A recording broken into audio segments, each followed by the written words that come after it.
여러분 안녕하십니까, 박인성입니다. 국민의힘 배현진 의원이 27일 피습 이틀 만에 순천향대 서울병원에서 퇴원했습니다. 12시쯤에 퇴원한 것으로 알려지고 있습니다. 퇴원하기 전에 페이스북을 통해서 입장문을 발표했습니다. 그 내용을 여러분과 함께 공유해 보겠습니다. 빠른 시간에 현장에서 다시 인사드릴 수 있겠다, 이렇게 시작을 합니다.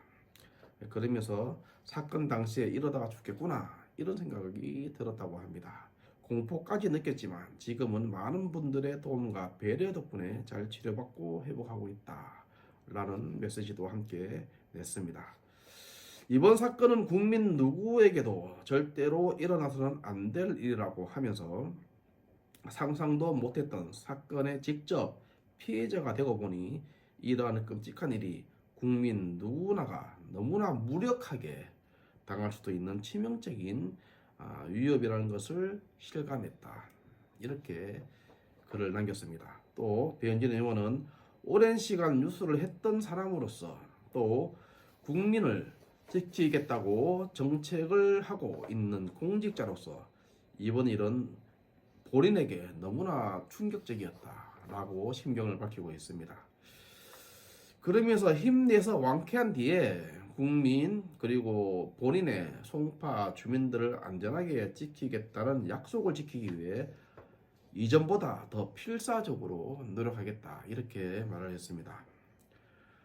이어서 사건에 관한 내용은 수사기관을 신뢰하며 지켜보겠다 라면서 면밀한 수사 뒤에 그 결과에 따라 엄정한 법적 처리가 이루어질 것이라고 생각한다, 이런 메시지도 냈습니다. 또 이 한편, 그런데 이것을 보면서 이재명 대표 피습 당시 민주당 관계자 그리고 민주당의 이재명 대표가 퇴원해서 냈던 메시지하고 너무나 좀 태도, 이 세상을 대하는 태도, 국민을 대하는 태도, 정치권을 대하는 태도가 이 배현진 의원하고 너무나 참 다르다는 느낌이 많이 듭니다. 그래서 이재명 대표가 피습 당한 이후 병원에서 치료를 받고 퇴원했을 때 그 메시지하고 민주당이 경찰을 대하는 그 입장하고 그 태도하고 그것을 같이 가져와서 배현진 의원의 입장문하고 좀 비교해 봤습니다.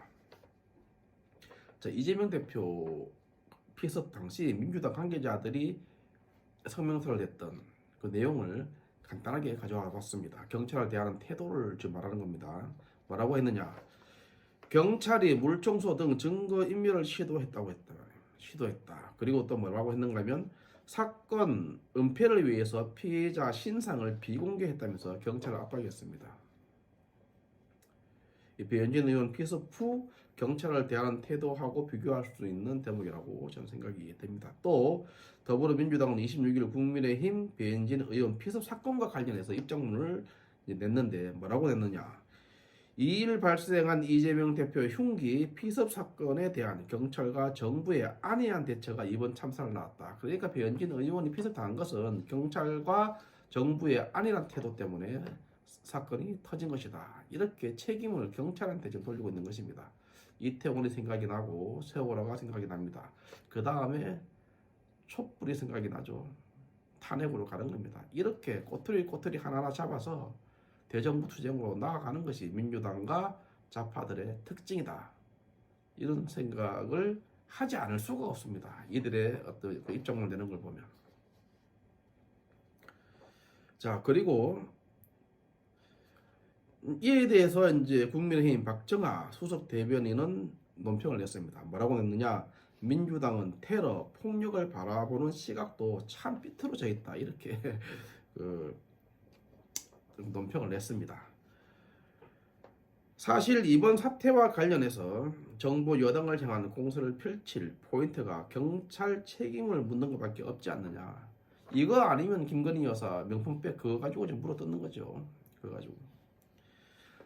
누구죠? 그 최재형 목사가 천공하고 인터뷰한 것을 가지고 또 2월 중에 또 폭로하겠다, 이렇게 말하고 있습니다. 제가 그 영상을 계속 보면서 지금 그 모니터링을 하고 있는데 대충 별것 없는 것 같아요. 이들이 할 수 있는 것은 이런 겁니다. 폭로하고 꼬투리 잡아가지고 말도 안 되는 거 가지고 막 긁어 제끼고 스크래치 내고 어떻게 하든지 투쟁 일변도로 어떻게 하든지 대정부 투쟁으로 나설 수 있게끔 그런 것들을 기획하고 준비하고 하는 겁니다. 저는 박근혜 대통령 때도 마찬가지고 지금도 마찬가지라고 생각을 합니다. 김건희 여사한테 선물 던져주고 그냥 가놓고는 그걸 촬영해가지고 뇌물 받았다. 대가성 뇌물. 뇌물이 되려고 그러면 대가성이 있어야 되지 않습니까? 대가 받은 게 뭐죠? 대가 받은 게. 그건 그렇고요. 자, 다음에 자, 경찰과 소방대원에 대한 배현진 의원의 태도를 한번 보겠습니다. 뭐라고 했느냐? 배현진 의원은 이렇게 했습니다.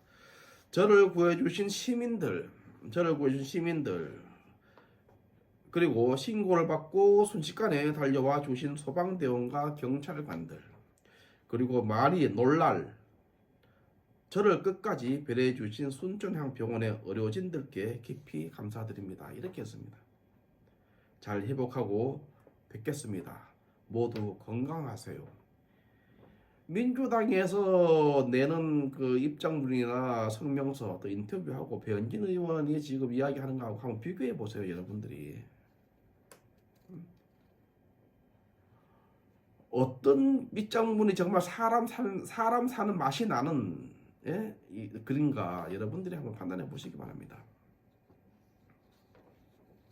그러면서 무슨 사람 중심이고 저거 사람 사는 세상이네 어쩌니. 아휴, 말로는 참. 아휴. 자, 이재명 대표 퇴원 당시 인터뷰 제가 마지막으로 가져와 봤습니다. 읽어드리겠습니다. 상대를 증오하고, 그러니까 이재명 대표 퇴원 당시 인터뷰에서 이렇게 말을 한 겁니다. 상대를 증오하고 죽여 없애버려야 하는 전쟁 같은 이 정치를 종식해야 한다. 이렇게 말했습니다. 그러면서 뭐 법으로 죽이고 펜으로 죽이고 다음에 뭐 칼로 죽이고 그래도 본인은 살아났다. 이런 말을 했었죠. 이게 처음에 나오자마자 퇴원하자마자 남긴 메시지입니다. 판단은 여러분들이 하시기 바랍니다. 마치겠습니다. 감사합니다.